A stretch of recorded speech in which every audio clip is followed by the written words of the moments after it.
ధరణి వచ్చింది, మా కష్టాలు ఎక్కువైనాయి, ధరణి తీసేస్తాం, కొత్త చట్టం తెస్తాం, దాని పేరే భూమాత, భూమిని నమ్మని చెప్పింది. టీఆర్ఎస్ పార్టీ చంద్రశేఖరరావు కుటుంబం వేల కోట్ల ఎకరాలు, లక్షల కోట్ల ఆస్తులు సంపాదించుకుంది. చంద్రశేఖరరావు గారి కుటుంబం అక్రమంగా సంపాదించుకున్న లక్షల కోట్ల ఆస్తుల్ని హక్కిస్తాం, తెలంగాణ ప్రజలకి కొత్త కొత్త పథకాలు ఇస్తామని చెప్పి గల్లీ కాంగ్రెస్ లీడర్లు చెప్తే నమ్ముతలేరని ఢిల్లీకి వెళ్ళి రాహుల్ గాంధీ అని రాసిస్తే చదివే నాయకుడిని తెచ్చుకొని తెలంగాణలో ఎన్నికల ప్రచారంలో రాహుల్ గాంధీ తోటి రేవంత్ రెడ్డి అనేటప్పటి పిసిసి అధ్యక్షుడు మాట చెప్పించిండు. పేదోళ్ళ భూములు గుంజుకొని ధరణి పేరు మీద లక్షల కోట్లు సంపాదించిన ఒక్కొక్కరిని పండబెట్టి తొక్కి పేగులు మెడలేసుకొని కనుగుడ్లు తీసి గోటీలాడి భూములు ఇచ్చి ఎవరికి వాళ్ళకి న్యాయం చేస్తామని చెప్పి ముఖ్యమంత్రి రేవంత్ రెడ్డి గారు గొప్ప గొప్ప ఉపన్యాసాలు ఇచ్చారు. రేవంత్ రెడ్డి గారి మాటల్ని నమ్మి అనేక మంది గిరిజన బిడ్డలు, పేద బిడ్డలు, దళితులు, జల్ జంగల్ జమీన్ కోసం కొట్లాడిన కొమరం భీం వారసులంతా ఈ జలం మాది, ఈ జంగల్ మాది, ఈ జమీన్ మాది అని నమ్మి ఓట్లేసిర్రు. కాంగ్రెస్ పార్టీ అధికారంలోకి వచ్చింది. ఏం మారింది అంటే ఒక రంగు పోయి 3 రంగులు వచ్చింది తప్ప ప్రజల జీవితాల లోపల ఏం మార్పు రాలేదు. చట్టంలో ఉన్నటువంటి లొసుగులను అడ్డం పెట్టుకొని అమాత్యులు కొంతమంది భాగ్యనగరం చుట్టూ, రింగ్ రోడ్డు చుట్టూ ఒకటే ఎజెండా అమాత్యులకి. ఏడ ఖాళీ జాగుంది, ఏడ దస్తేద్దాం, ఏడ గరీబోడు ఉన్నాడు, ఏడ బెదిరిద్దాం, ఏడ పోలీసులను అడ్డం పెట్టుకుందాం, ఏడ భూములు గుంజుకుందాం. అడ్డం వస్తే వకీల్ సాబుల మీద కేసులు ఎట్లా పెట్టాలి, గిరిజనుల మీద కేసులు ఎట్లా పెట్టాలి, జర తెల్ల బట్టలు వేసుకున్న వాళ్ళు ఎవరైనా మాట్లాడితే వాళ్ళ మీద 10-15 కేసులు ఎట్లా పెట్టి బగాయించాలి. ఇది ఒక కథ. ఈ కథకి కర్త కర్మ క్రియ ఎవరంటే మీ భూముల్ని కాపాడుతామని, మీ భూముల్ని కాపాడేందుకు భూమాత చట్టం తెచ్చినామని అసెంబ్లీలో చాలా పెద్ద పెద్ద ఉపన్యాసాలు చెప్పినటువంటి మంత్రులే ఈ భూముల్ని కబ్జాలు చేస్తారు. ఈ కథ దాదాపు యవ్వలందరికీ అన్నిటి కథ. వాళ్ళు పుట్టినప్పటి నుంచి అదే భూమిని ఆధారపడ్డారు. ఈ భూమి మాది అన్నారు. ఆ భూములు వెనకడికి చెప్తారు కదా, తొండలు గుడ్లు పెట్టినటువంటి భూములు, మనిషి అనేటోడు ఎవడో ఆ జాగలకు వ్యవసాయం చేసేందుకు ఇష్టపడినటువంటి భూములు. అట్లాంటి భూములు ఇలా రింగ్ రోడ్డు పుణ్యమాని, కొత్తగా రాబోతున్నటువంటి త్రిపుల్-ఆర్ పుణ్యమాని, వాటికి హెలికాప్టర్కి రెక్కలు ఎట్లా వచ్చినాయి, ఆ భూముల ధరలు ఎట్లా పెరిగినాయి. చాలా కాలం నుంచి ఒక పంచాయతీ నడుస్తుంది మెదక్, రంగారెడ్డి జిల్లాల మధ్యలో ఉన్నటువంటి 2 మండలాల మధ్యన. Now this is the fact. ఇప్పటిదాకా చెప్పింది స్టోరీ అయితే ఇప్పుడు చెప్పేది నిజం. సో మెదక్ జిల్లా, ఆ పక్కన ఉన్నటువంటి రంగారెడ్డి జిల్లా, మళ్ళీ ఇప్పుడు మెదక్ జిల్లా 3 ముక్కలు అయింది. ఆ ముక్కలో ఒక ముక్క సంగారెడ్డి జిల్లా. సంగారెడ్డి జిల్లాకి రంగారెడ్డి జిల్లాకి మధ్యన కొంత భూ వివాదం చాలా కాలం నుంచి నెలకొని ఉంది. 2 మండలాలు, ఒకటి శంకర్పల్లి మండలం, ఒకటి రెండో పక్కన రామచంద్రాపురం మండలం. Shankarpally mandal comes under Rangareddy district and whereas Ramchandrapuram mandal comes in the old Medak district and presently Sangareddy district కింద వస్తుంది. ఈ 2 జిల్లాల మధ్యన జనరల్గా 1954 ఒక వకీల్గా 1954-55 కాస్రా పహాని అని ఒక కాస్రా పహాని ఉంటుంది. ఈ కాస్రా పహాని ఏం చెప్తుందంటే ఏ భూమి, ఏ సర్వే నెంబర్ ఎవరిది, ఒరిజినల్గా ఇది ప్రభుత్వ భూమా, పొరంబోకు భూమా, ఖారీజ్ ఖాతానా, సర్కారియా, గైరానా, ఏ రకమైన భూమైనా, నిజాం భూమా, లేకపోతే బిలా దఖల్ భూమియా, లేకపోతే రకరకాలైనటువంటి టెక్నికల్ నేమ్స్ తోటి భూముల్ని వర్గీకరణ చేస్తారు. అన్నిటికీ ఫౌండేషన్ ఏంటంటే 1954-55 కాస్రా పహాని. పంచాయతీ ఎక్కడ వచ్చింది? శంకర్పల్లి మండలంలో కొండకల్ అని ఒక గ్రామ పంచాయతీ ఉంటుంది. రామచంద్రాపురం మండలంలో వెలిమెల అని ఒక గ్రామ పంచాయతీ ఉంటుంది. నా వెనకాల సోదరుడు మైపాల్ గౌడ్ అని నిలబడి ఉన్నారు. ఈ వెలిమెల అనేటువంటి ఊరికి చాలా కాలం పాటు సర్పంచ్గా పనిచేసినారు మైపాల్ గౌడ్ గారు. సుమారు 2 టర్ములు 10 సంవత్సరాలు, 3 టర్ములు 15 సంవత్సరాలు సర్పంచ్గా పనిచేసినారు మైపాల్ గౌడ్ గారు. వారు సర్పంచ్గా ఉన్నప్పటి నుంచి వారికి ఒక అనుమానం వచ్చి అప్పటి నుంచే ప్రభుత్వాన్ని అప్రోచ్ అవుట్ పెట్టినారు. ఏమని? రామచంద్రాపురం మండలం వెలిమెల గ్రామ పంచాయతీ తర్వాత శంకర్పల్లి మండల్ కొండకల్ అనే గ్రామానికి అయిపోయిన తర్వాత, ఈ ఊరు శివారు అయిపోయిన తర్వాత ఈ 2 గ్రామాల శివారు మధ్యలో కొంత గ్రామం మిగిలింది, లేదా కొంత భూమి మిగిలింది. ఇది శంకర్పల్లి వాళ్ళదా, కొండకల్ వాళ్ళదా, ఎలిమెల వాళ్ళదా అనేటువంటి ఒక డౌట్ వచ్చినప్పుడు 54-55 కాస్రా పహాని తర్వాత సేత్వార్ అని భూమికి సంబంధించినటువంటి ఒక డాక్యుమెంట్ చూస్తుంది. మా మీడియా అన్నలకి నా విజ్ఞప్తి, రోజు తిట్టుకునే బూతులకి భిన్నంగా ఉంటుంది, ఇలాంటిది కొద్దిగా దయించి ఓపికగా సహకరించమని మా అప్పీల్. సో ఇవన్నీ చూసిన తర్వాత మధ్యలో కొంచెం మిగులు భూమి వచ్చింది, ఒక పోర్షన్ దాదాపు ఒక 450 ఎకరాలు ఇటు ఎల్మెలోళ్ళది కాదు, ఇటు కొండకలోళ్ళది కాదు అనేటువంటి భూమి మిగిలింది అని ప్రభుత్వ అధికారులు గుర్తించారు. అదృష్టం ఏంటంటే అప్పుడు భూమి ధర లక్షలనే ఉండే కాబట్టి ఎవరు పెద్దగా పట్టించుకోలేదు. సో దాని మీద 1993 నుంచి 93 మధ్యలో ఈ గిరిజనులు పలు దఫాలుగా పోయి మేము భూమి దున్నుకుంటున్నాం, మాకు పట్టాలు ఇయ్యండి రెవెన్యూ అధికారుల చుట్టూ తిరిగిండ్రు. అక్కడ 2 తాండాలు ఉన్నాయి, పూర్తిగా గిరిజన బిడ్డలే అక్కడ నివాసం ఉంటారు. ఆ గిరిజనులు ఇక్కడ మేము భూమి దున్నుకుంటున్నాం, మాకు ఈ భూమి మీద హక్కులు ఇయ్యండి అని చెప్పిండ్రు. ఎన్నిసార్లు చెప్పినా ఎవరు పట్టించుకోకపోతే 1993లో మొట్టమొదటిసారిగా గిరిజనులు ఆంధ్రప్రదేశ్ సర్వోన్నత న్యాయస్థానం హైకోర్టును అప్రోచ్ అయ్యి నాసుంటే ఒక వకీల్తోడు దరఖాస్తు పెట్టించారు. మా తాతల నుంచి మేము ఈ భూమిని నమ్ముకొని బతుకుతున్నాం, మేమంతా కొమరంభీం వారసులం, కొమరంభీం చెప్పిందే జల్ జంగల్ జమీన్ మాదని చెప్పిండు, ఈ జమీన్ మీద మాకు పట్టాలు ఇయ్యండి వాళ్ళు హైకోర్టుకు పోయారు.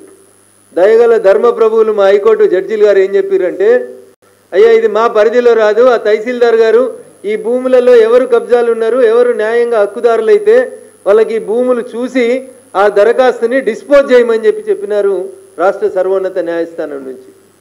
ఇక అక్కడి నుంచి కథ మొదలైంది. ఏముంటుంది, తహసీల్దార్ దగ్గరికి వీళ్ళు పోయిర్రు, వీళ్ళ దగ్గర ఏముండవు కదా, ఇచ్చినందుకు ఏముంటుంది, పెట్టుబడి ఇంత జొన్న రొట్టె ఇంత మిగిలితే వెళ్ళిపోయి కారం పెడతారు తప్ప ఏమి ఇచ్చేటోళ్ళు కాదు. అప్పుడు పైసలు ఉన్నోళ్ళు రంగప్రవేశం చేసిరు, మెల్లగా చేసి ఇక్కడ ఉన్నటువంటి 450 ఎకరాల భూమిని ఎట్లా మనం తీసుకోవాలనేటువంటి ఒక ఆలోచన వచ్చింది. ఈ లోపల ప్రభుత్వం ఇండస్ట్రియల్ ఎక్స్పాన్షన్లో భాగంగా అప్పుడున్నటువంటి ఏపీఐఐసి ద్వారా ప్రభుత్వం దాదాపు 170 నుంచి 180 ఎకరాల భూమిని అక్కడ ఉండేటువంటి వివిధ పరిశ్రమలకు కేటాయింపు చేస్తామని చెప్పి తీసుకొని కేటాయించారు. అలా చిన్న పరిశ్రమలు ఉన్నాయి, పెద్ద పరిశ్రమలు ఉన్నాయి, రకరకాలైనటువంటి పరిశ్రమల పేరిట దాదాపు ఈ భూములలోంచి 170 ఎకరాల వరకు పరిశ్రమల పేరిట ప్రభుత్వ స్థలం కింద అర్రాజు చేసి పారిశ్రామీకరణ కోసం ఇచ్చారు. ఇక మిగిలింది ఎంత, 429లో దాదాపు ఈ 150 పోను మిగిలిందంతా అట్లే ఉంది. వాట్ నెక్స్ట్ ఏం చేయాలనే విషయం లోపల రెవెన్యూ అధికారులకి కొంచెం ఇబ్బందులు వచ్చినాయి.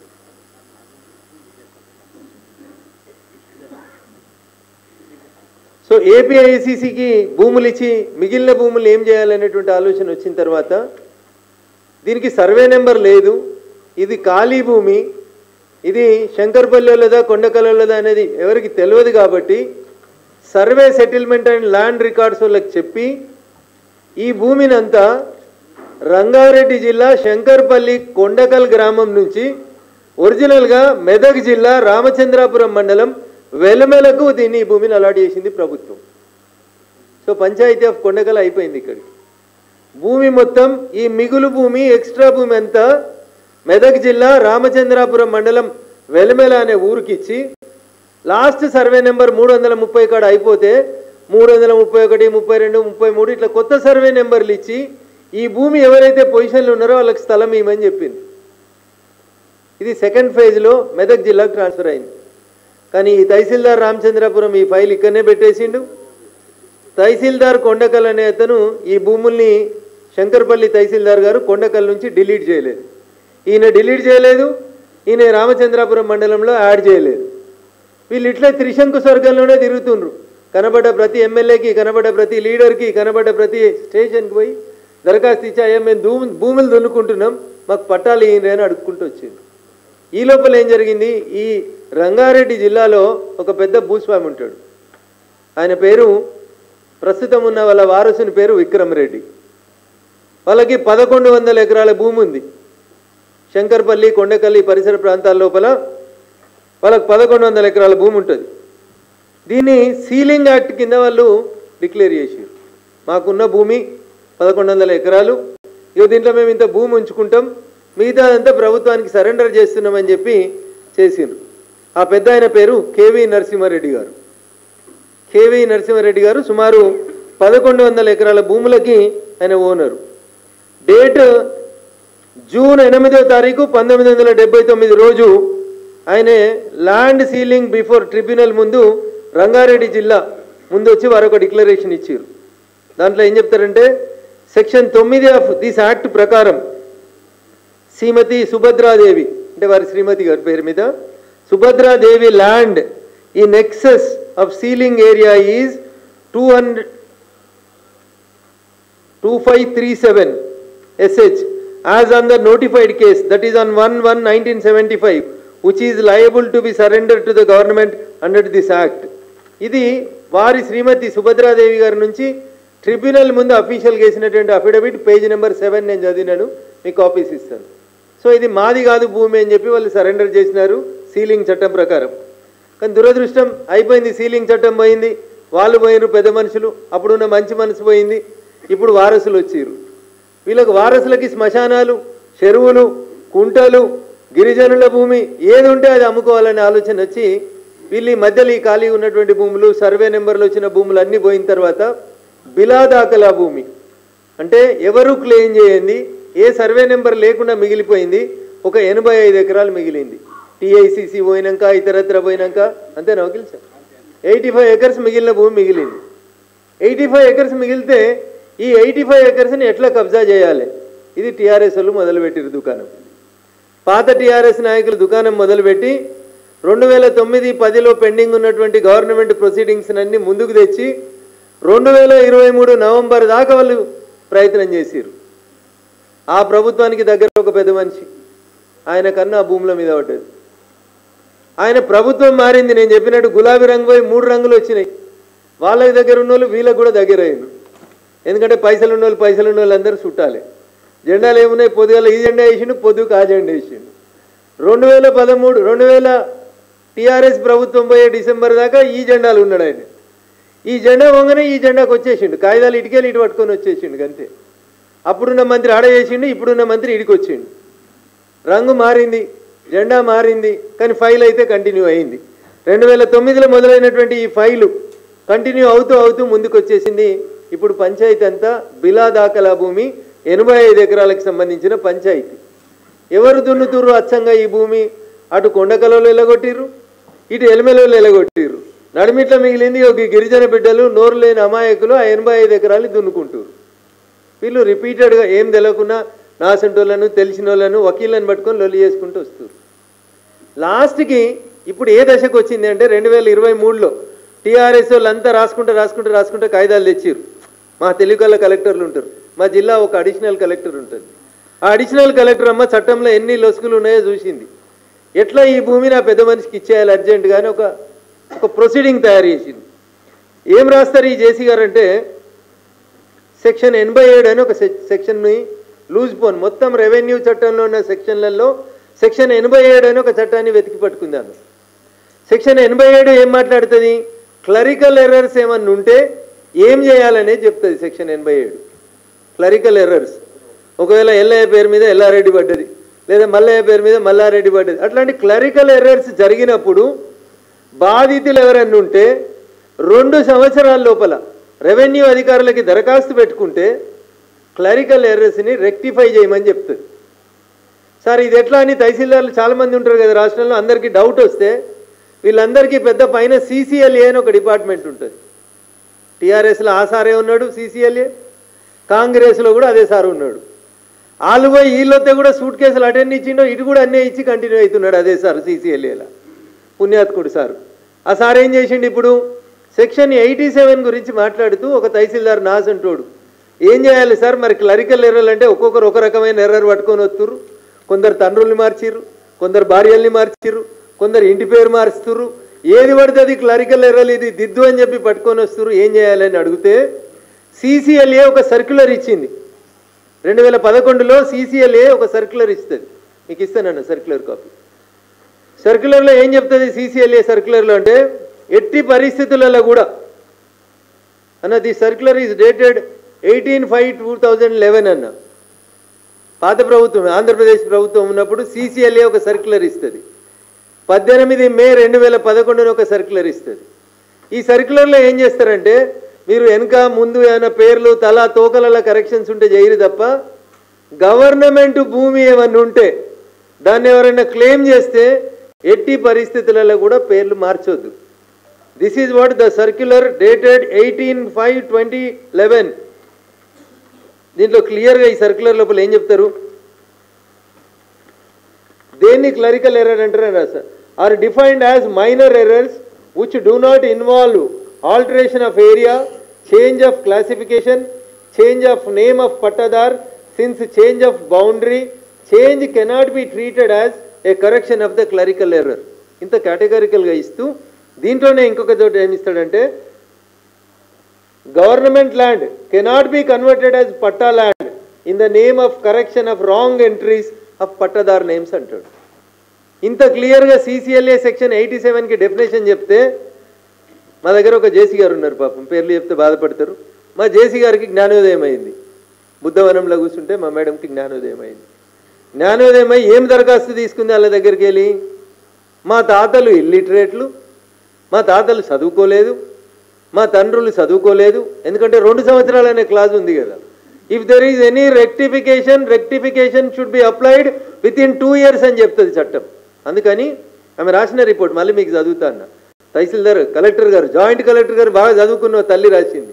ఏమని, మా తాతలు తండ్రులకి చదువు రాదు, మా తాతలు తండ్రులకి ఇట్లా దరఖాస్తు పెట్టుకోవాలని తెలియదు, నేను బాగా పైసలున్నోని, బాగా తెలివి కల్లోని, నా తెలివితేటలు టీఆర్ఎస్ను మేనేజ్ చేయగలుగుతాయి, నా తెలివితేటలు కాంగ్రెస్ని మేనేజ్ చేయగలుగుతాయి, కాబట్టి కలెక్టర్ అమ్మ నువ్వు రిపోర్ట్ రాయంటే మా కలెక్టర్ అమ్మ రాసింది. ఎంత మంచిగా రాసింది రిపోర్ట్ అంటే, నేను చెప్పింది ఇంగ్లీష్లో రాసిందన్నా, నేను తెలుగు మీడియం కాబట్టి తెలుగులో చెప్తున్నాము. ఏం రాస్తుంది ఈమె రిపోర్ట్లో ఉంది, గుర్తుంది. ఆల్మోస్ట్ 12 pages రిపోర్ట్ లోపల లాస్ట్ బట్ 1 పేజీలో రాస్తుంది. పేజ్ 4లో ఉంటుందన్న, లాస్ట్ పారాగ్రాఫ్లో రాస్తుంది. ఇక్కడ additional collector along with the Tahsildar Ramchandrapuram Mandal given some individual sworn statements which were recorded in the presence of Tahsildar Ramchandrapuram అని రాస్తూ నేను చెప్పిన ఈ మాట రాస్తుంది. In the gap area were under the peaceful and physical position but what not surveyed since 1954 when these patta lands were part of Kondakal village of Rangareddy district, or even when those patta lands were migrated to the Velimala village of Sangareddy district in the year 2011 by assigning new survey numbers to the pattadars. Therefore here the confusion comes is my forefathers and grandfathers are illiterates, hence they have not applied an application అని చెప్పి 1954లో తప్పు జరిగింది, మా తాతలు తండ్రులు చదువుకోలే, నేను బాగా చదువుకున్నా అని చెప్పి ఎవరు దరఖాస్తు పెట్టారంటే గౌరవనీయులు T Shilpa Reddy, wife of Kalyan Reddy. వీళ్ళెవరో మొత్తం చెప్తాయి, ఇక కుల్లంకుల్లో చెప్పాల్సిన టైం వచ్చింది. T Shilpa Reddy, wife of Kalyan Reddy. గౌరవనీయులు కళ్యాణ్ రెడ్డి గారు ఎవరంటే గౌరవనీయులు నిత్యానంద రెడ్డి గారు, అరవిందో ఫార్మాస్యూటికల్స్ కంపెనీ లిమిటెడ్కి యాజమాని. మరి నిత్యానంద రెడ్డి పేరు ఎట్లా చెప్తావు, రఘునందన్ రావు అని ఎవరికన్నా డౌట్ రావచ్చు. ఇందులో ఇంకో సర్వే నెంబర్ వారి శ్రీమతి పేరు మీద ఇచ్చారు. K Rajeshwari, wife of Nityananda Reddy. T Shilpa Reddy, wife of Kalyan Reddy. Rohini Reddy, wife of Vikram Reddy. ఈ విక్రమ్ రెడ్డి గారు ఎవరు, ఆ కేవి నరసింహారెడ్డి గారు ఎవరు ఉన్నారు కదా ఫస్ట్ ఓనరు, వారికి మనమడని చెప్తాడు. సర్ప్లస్ ల్యాండ్ 1100 ఎకరాలు మా తాతది ఉండే కదా, ఆయనకు వారసుని చెప్తాడు ఈ విక్రమ్ రెడ్డి సార్. విక్రమ్ రెడ్డి గారి శ్రీమతి గారి పేరు రోహిణి రెడ్డి గారు. విక్రమ్ రెడ్డి గారు సన్ ఆఫ్ నరసింహారెడ్డి గారు. ఇట్లా వీళ్ళందరూ కలిసి పాపం తహసీల్దార్కి పెట్టిరంట 1954. ఈ విక్రమ్ రెడ్డి గారు ఈ హిమ్సెల్ఫ్ ఈజ్ ఎ బారిస్టర్. బయట దేశాలలో చదువుకొని వచ్చిన వకీల్ సాబ్, మన హైదరాబాద్ ఎంపీ సాబ్ లెక్క. మేమన్నా ఈడ ఏదో హైదరాబాద్ లోకల్ కాలేజీలలో చదువుకొని వచ్చినాం, వీళ్ళంతా బారిస్టర్ చదువుకురంట. విదేశాలలో వకాలతులు చదివి వచ్చిన మేధావులు వీళ్ళు కలెక్టర్లను పట్టుకొని ఏం రాసిరంటే మా తాతలకు ముత్తాతలకి తెలియదు కాబట్టి మాకు ఇప్పుడు యాదికి వచ్చింది, మాకు ఇక్కడ భూమి ఉన్నదని ఈ భూమి మా పేరు మీద రాయిండ్రి, ఈ పక్క పొలం నాది, నా పక్క పొలం పక్కన ఖాళీ జాగా ఉంది, ఇది నాకు ఇచ్చేయరని ఆయన దరఖాస్తు పెట్టిండు. మా జాయింట్ కలెక్టర్ ఇచ్చేయమని రాసేసింది. ఈడు ఉన్న వాళ్ళని ఏం చేద్దామని వాళ్ళకి డౌట్ వచ్చింది. అప్పుడు సంక్రాంతి సెలవులు యాదికి వచ్చినాయి పోలీసు వాళ్ళకి. వీళ్ళు తెలిసి తెలియక ఏదో కోర్టులను పట్టుకొని వకీళ్ళని పట్టుకొని కొట్లాడుకుంటూ ఇంత జరుగుతుంటే కూడా వీళ్ళు జనవరిలో పోయి ఒక కోర్టు ఆర్డర్ తెచ్చుకున్నారు. హైకోర్టుకు పోయారు వీళ్ళు ఈ జనవరిలో పోయి ఒక ఆర్డర్ తెచ్చుకున్నారు. గౌరవనీయులు జస్టిస్, ఇక పేర్లు చెప్పొద్దు మా జడ్జిలే కాబట్టి, ఎన్నో తారీఖు జనవరి 2025 Wednesday the 8th day of January, 8 జనవరి రోజు సంక్రాంతి సెలవుల కంటే ఒకరోజు ముందు writ petition number 993 of 2025, 993 of 2025 ఈ రిట్ పిటిషన్లో గౌరవ హైకోర్టు న్యాయమూర్తి గారు ఏం చెప్పిండ్రంటే respondent number 8 respondent number 9, respondent number 8 CI BDL గారు, రెస్పాండెంట్ నెంబర్ 9 కొండకల్ పోలీసులు. మీరు ఎవరు కూడా స్పాట్కు పోవద్దు. ఇక్కడ ఉందన్న క్లియర్గా. In these circumstances the respondents number 8 and 9 are directed not to interfere with the position of the petitioners in respect of the land to an extent of 85 acres in survey number 632 to 643 of Elimala village of Ramachandrapuram, Mandal Sangareddy district, where agriculture operations were being carried out on the following land without following the due process of law. ఇది రాష్ట్ర సర్వోన్నత న్యాయస్థానం ఎవరిని involve కావద్దని చెప్పింది. 9వ తారీఖు నుంచి సంక్రాంతి సెలవులు వచ్చినాయి కోర్టుకి, 20వ తారీఖు దాకా హైకోర్టుకు సెలవులు. కోర్టు ఆర్డర్ ఇచ్చింది సార్ అని మా వకీల్ సాబు ఇంకొంతమంది పోయి దండం పెట్టి దరఖాస్తు ఇద్దామని పోయారు. 17 కేసులు రిజిస్టర్ చేసిరు మొత్తం గిరిజనులందరి మీద, ఇంక్లూడింగ్ మైపాల్ గౌడ్ మాజీ సర్పంచ్ వెల్వేలతో పాటు పోలీస్ స్టేషన్కి పోయిన ప్రతి ఒక్కరి మీద గత 4 రోజులుగా సెలవులలో ఒక్కొక్కరి మీద 307తో సహా పెట్టి ఊర్లో ఎవరు ఉండకుండా పోలీసు వాళ్ళు ఉరిపిస్తారు.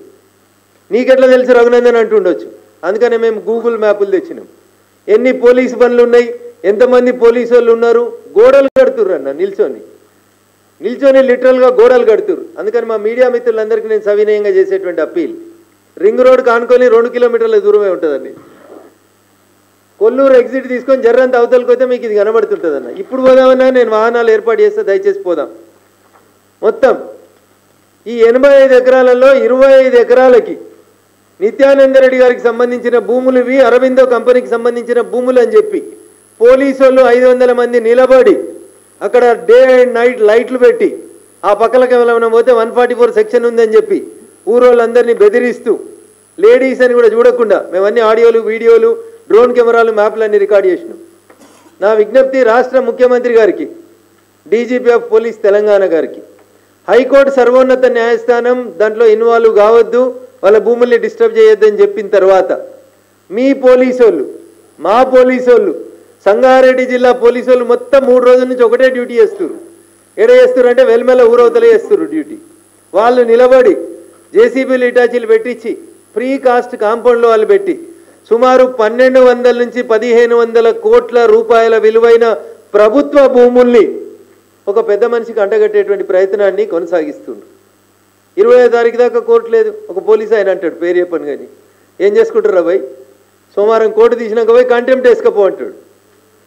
ఆయన అనేకంటే ముందే మేము ఒక నోటీస్ కూడా ఇచ్చినాం, వకీల్ సాబుని పెట్టి కంటెంప్ట్ ఆఫ్ కోర్ట్ నోటీస్ కూడా ఇచ్చినాం వాళ్ళకి. This notice is already cent.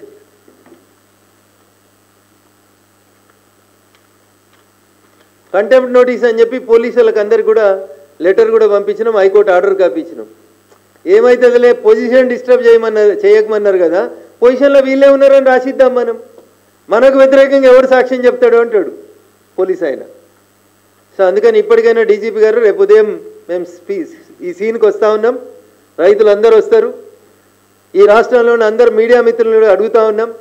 Congress ప్రభుత్వంలో ఉన్న ఒక గౌరవ మంత్రివర్యులు తన కుటుంబ సభ్యుల పేరు మీద కొన్ని భూముల్ని మార్చుకొని 1200 నుంచి 1500 కోట్ల రూపాయల విలువైనటువంటి 85 ఎకరాల బిలా దాఖల్ భూమి, ఈ భూమి ఎవరిది కాదు. భూమి అంటే కోకాపేటలో కేసీఆర్ అమ్మినట్టు నువ్వు కూడా అమ్ము రేవంత్ రెడ్డి, పైసలు లేవు కదా రైతు భరోసాకి. మొన్ననే 400 ఎకరాలు కుదబెట్టి 10,000 కోట్లు తెచ్చుకున్నావు కదా కేంద్రం దగ్గర. గట్ల చేయాలి కానీ ఒక ప్రైవేట్ కంపెనీకి ఎట్లు ఇస్తావు? లేదు నిజంగా మీది ఇందిరమ్మ రాజ్యమే అయితే నిన్న ఆఫీస్ ఓపెన్ చేసిన కాడ ఏదో చెప్పినావు కదా, మేము పేదోళ్ళ కోసం 140 ఏళ్ళ కోసం కష్టపడ్డామని. అగో 3 తరాలుగా భూమిని నమ్ముకున్న గిరిజన బిడ్డలకి పట్టాలిప్పి ముఖ్యమంత్రి చేతనైతే పైసలున్న నీ మంత్రులు పోలీసులకు చెప్పి అర్ధరాత్రి అపరాత్రి అని లేకుండా 3 రోజుల నుంచి కన్స్ట్రక్షన్ చేస్తూ ఉంటే వెర్ ఈజ్ యువర్ ఇంటెలిజెన్స్ ముఖ్యమంత్రి గారు? ఏ మంత్రి కబ్జా చేస్తున్నాడు? ఏ మంత్రి ఆ కంపెనీ వాళ్ళకి సపోర్ట్ చేస్తూ ఉన్నాడు? ఎందుకు బిలా దాఖలా భూమి వేరే వాళ్ళ పేరు మీదకి పోతుంది అనేది ఒకసారి ఆలోచించుకోవాలి.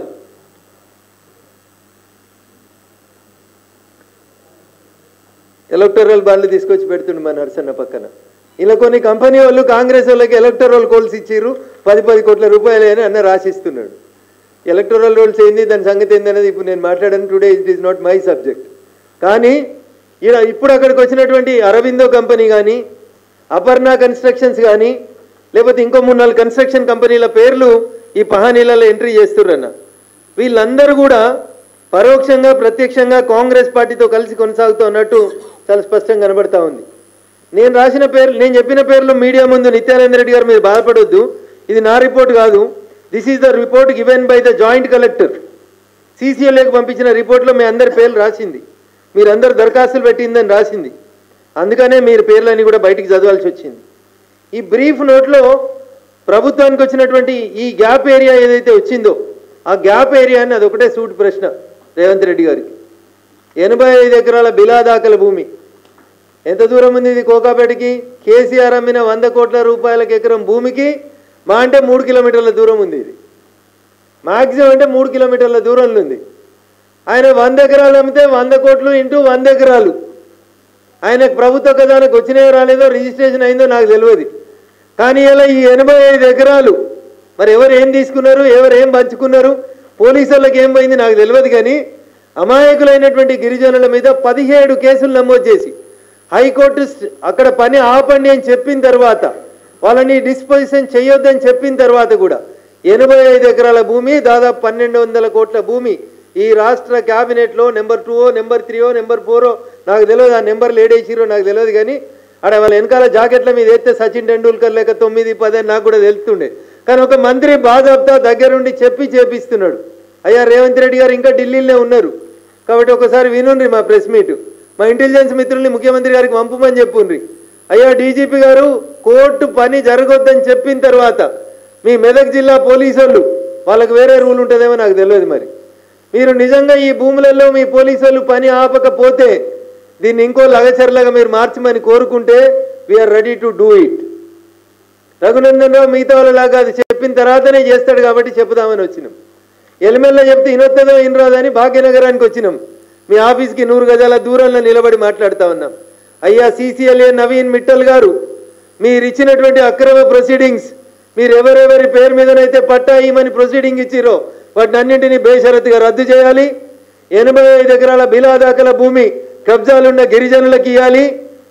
లేదు కాదు కూడదు, ఇట్లే ప్రైవేట్ వ్యక్తులకి బౌన్సర్లను పెట్టి పోలీసు వాళ్ళని పెట్టి మీరు కబ్జాలు ఇప్పిస్తామంటే ఏం దాకానైనా కొట్లాడుతుంది తెలంగాణ సమాజం తప్ప ఆగదని చెప్పి ఈ సందర్భంగా ఈ రాష్ట్ర ముఖ్యమంత్రి గారికి డీజీపీ గారికి హెచ్చరిక చేస్తూ ఉన్నాం. హెచ్చరిక ఎట్లా చేస్తావు రఘునందన్? కేసు అవుతుంది కదా భయపట్టిస్తే. మాకు తెలుసు లగచర్లలో మీరు కేసులు పెడితే ఏమైనాయో, రేపు మీకు ఏమవుతుందో కూడా తెలుసు. అందుకని గిరిజనుల పొట్టగొట్టకుండ్రి. 3 దశాబ్దాలుగా 3 తరాలుగా ఆ కుటుంబం కోట్ల చుట్టూ తిరుగుతూ అమాయకులు తెలివైన వాళ్ళు అయినప్పటికీ కూడా వకీల్ ఖర్చులను భరిస్తూ ఇంత చేసుకుంటూ వచ్చారు. వీళ్ళకి కొంచెం సపోర్ట్ చేస్తుండని మైపాల్ గౌడ్ గారిని అండర్ గ్రౌండ్లో ఉంటే నేను ఇప్పుడు దోలుకొచ్చిన మీడియా ముందుకి. గేట్ బయట ఉన్న పోలీసు వాళ్ళు చూడూరు ఉన్నారు, మైపాల్ గౌడ్ ఈయన పట్టుకపోయే ధైర్యం ఉంటే రాండి, నేనున్నా, ఎట్లా పట్టుకపోతారో చూస్తాం. కాబట్టి రేపు ఉదయం 11 నుంచి 12 గంటల మధ్యలో మా రాష్ట్ర మీడియా మిత్రులందరూ కూడా నేను సవినయంగా చేసే అప్పీల్, హైకోర్టు ఆర్డర్ కాపీ ఇస్తాం, డీజీపీ గారికి ఇచ్చిన కంటెంప్ట్ ఆఫ్ కోర్ట్ నోటీస్ మీ కాపీలు ఇస్తాం. ఇప్పుడు ఈ 2 చూసిన తర్వాత మా గిరిజన బిడ్డల డిమాండ్లో న్యాయం ఉందనుకుంటే, పోలీసు వాళ్ళు చేస్తుంది అన్యాయమని మేము తీసుకొచ్చినటువంటి డ్రోన్ కెమెరా ఫోటోల్ని మీరు నమ్మితే దయించి రేపు ఉదయం 11 గంటలకు రండి. మీతో పాటు నేను, నాతో పాటు అక్కడ ఉండేటువంటి గిరిజనులందరూ కూడా వాళ్ళు దున్నుకున్నటువంటి భూముల్ని చూపిస్తారు. దాదాపు 1200 నుంచి 1500 కోట్ల విలువైనటువంటి భూములు కాపాడేందుకు మాతో కలిసి రావాల్సిందిగా మీడియా మిత్రులందరూ కూడా సవినయంగా అప్పీల్ చేస్తా ఉన్నాం. Thank you.